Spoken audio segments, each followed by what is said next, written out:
Kuna umizo moja kama unaandika maneno ya kutamkiwa. Maneno ya kutamkiwa au maneno unayoitamkia.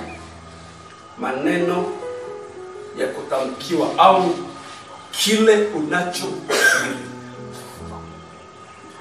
Kile unachokiri. Ukisoma kwenye kitabu cha Mithali 14:21, Mithali 14:21 nasema hivi: mauti na uzima.